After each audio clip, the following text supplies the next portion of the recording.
Yeah, long term, it's definitely going to make it definitely survival of the fittest for sure, right? I think that the rolled up of services is a great thing because let's face it, as a founder of a startup, you can only afford what you can afford in talent.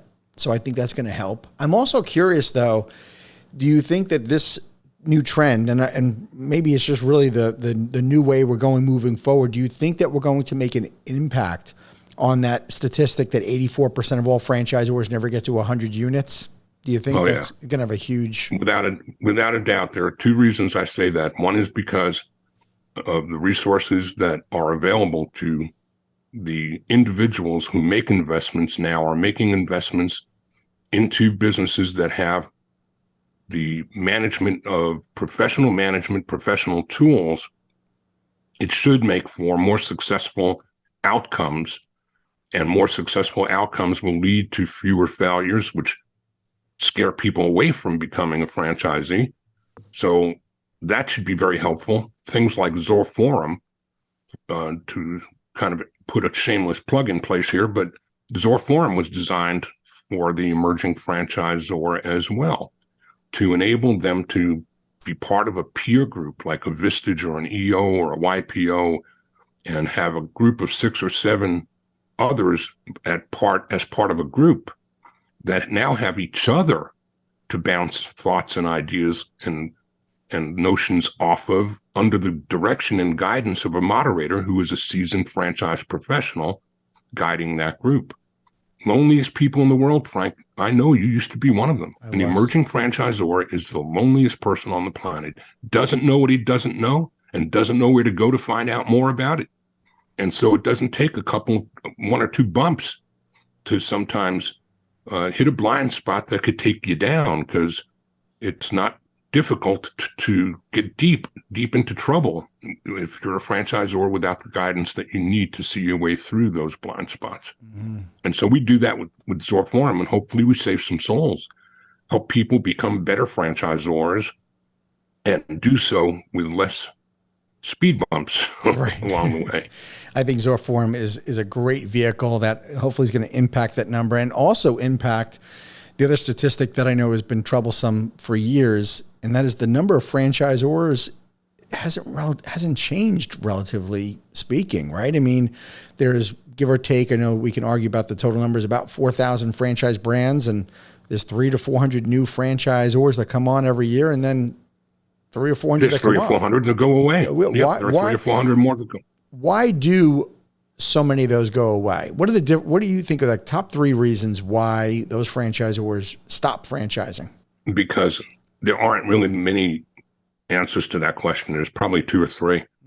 One is they shouldn't have become a franchisor in the first place. They were ill prepared. You know, the argument can be made that what's happened in the Z side of the business is now happening on the Zor side.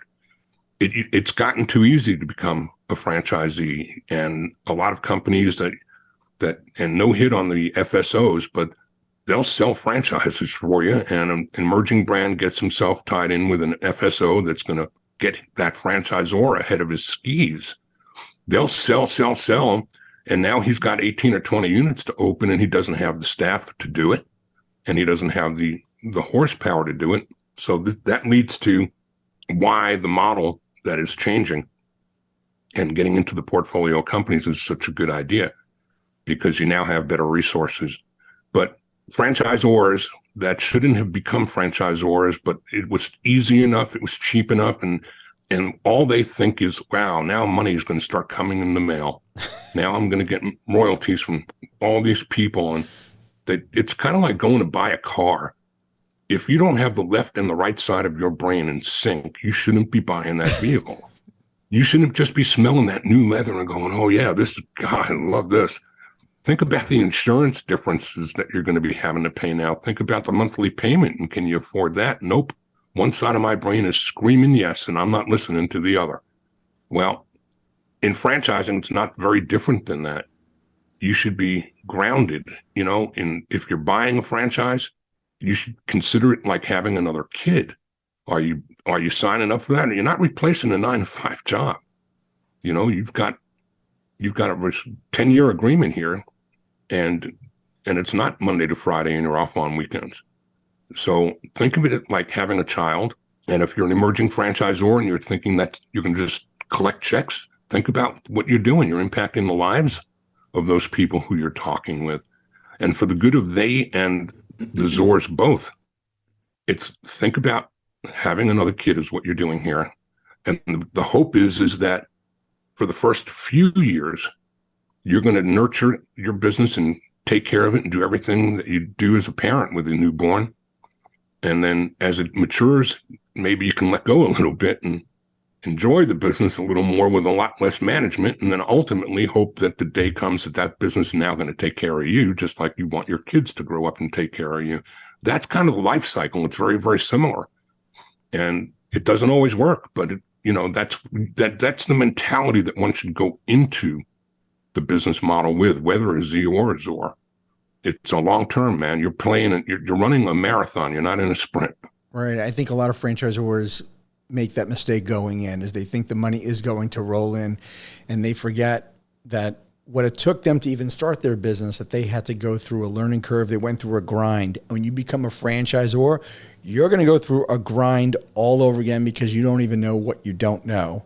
And once you start figuring it out and your brand starts growing, back to what you said earlier about lonely, I found personally speaking, the bigger my company got, the lonelier I got. The lonelier I got was because I couldn't share with everybody what was going on in my head, because I would scare people to death because it was going to affect their job one way or the other, right? So strategically, I had a lot going on in my head. So I found myself becoming more and more isolated, right?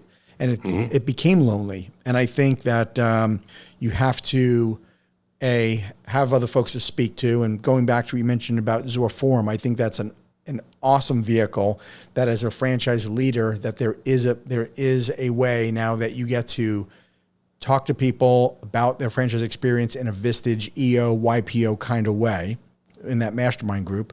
But also just think about it. Look at the impact it makes on the franchisees. If the franchisor can clear his or her head and understand and learn from fellow Zors on what they went through, you're going to be so much better off. You're going to bring in the right franchisees. You're going to bring the you're going to bring in the right kind of talent.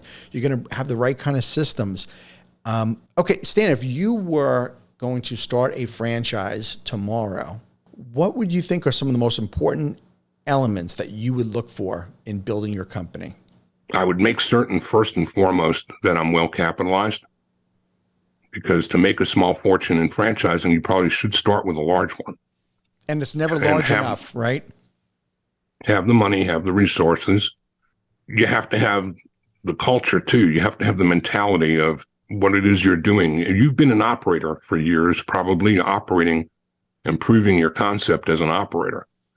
And scaling your business and operating your business are completely different skills, completely different roles to be played.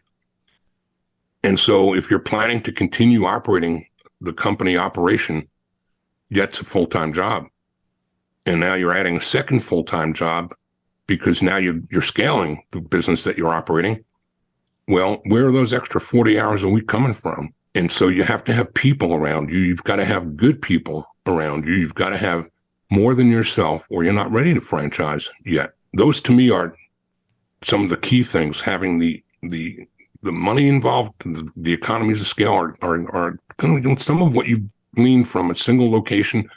If you had one and then you had a second and then a third, the economies of scale work for you when you run a Valpak or a coupon and a money mailer or something, and now you've got 3 addresses that you're paying for on one piece of paper instead of just one.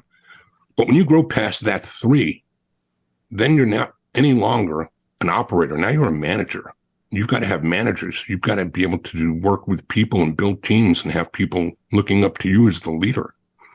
It's completely different than the role of the operator. And so you have to have the mindset. You have to go in understanding that there's a cycle and it's going to be change, and your roles need to change. You can't get past 2 or 3 units and do what you used to do because it's not your dad's old Buick. You got to change. You got to change and grow into the role that you're assuming.